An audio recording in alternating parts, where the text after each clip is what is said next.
midnight, guys, and it's cold in November. I've got my blankie and I'm on the phone to James. I think all boundaries have been blurred at this point, because the incident is still going.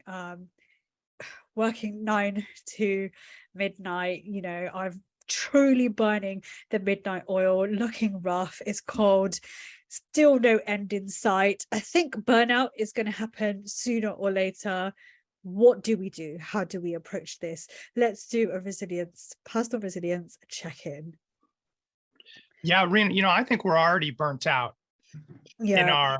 our profession. We've been dealing with COVID for almost 2.5, 3 years now. We weren't built to run an incident that long. And I find it really interesting that we have recognized in society that first responders, doctors, nurses, healthcare workers, frontline workers are burning out, that them working 24-hour shifts has a lot of negative consequences for them and for the people they're treating and caring for. But yet when it comes to our profession, we still expect people to do that. And it's not healthy.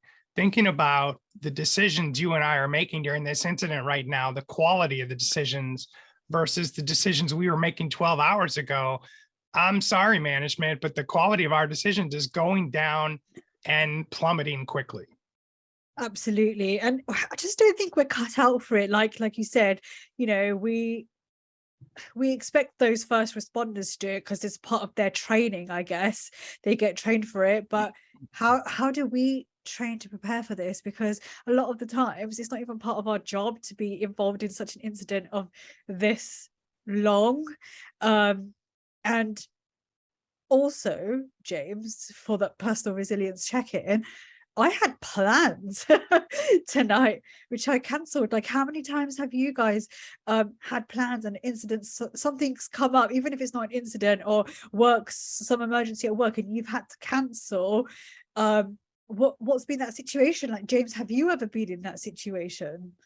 Yeah, absolutely. So right now I'm wearing my one son's wrestling shirt and my other son's football hat. And I keep this picture of the two of them when they were younger in my office for a reason, because it totally changed my career. I had planned my kids' first ever camping trip for like weeks and weeks and months.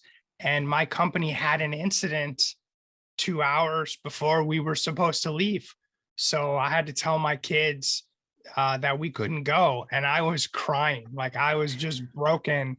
And my son at the time, my 7 or 8-year-old son, patted me on the shoulder and said, "It's okay, Daddy." And it wasn't okay. And I made the decision there. I do not want to be in a 24/7 position anymore. I was missing too many important moments of my family.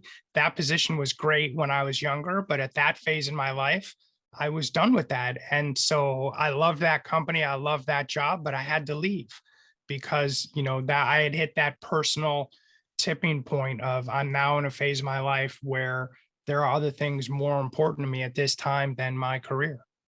Wow, so powerful, isn't it? And you kind of have to rethink your priorities.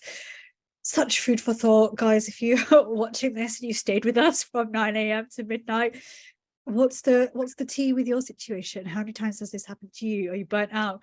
Have you burnt the midnight oil? Have you been in this state, or even worse? What is your take on this? Comment below and let us know.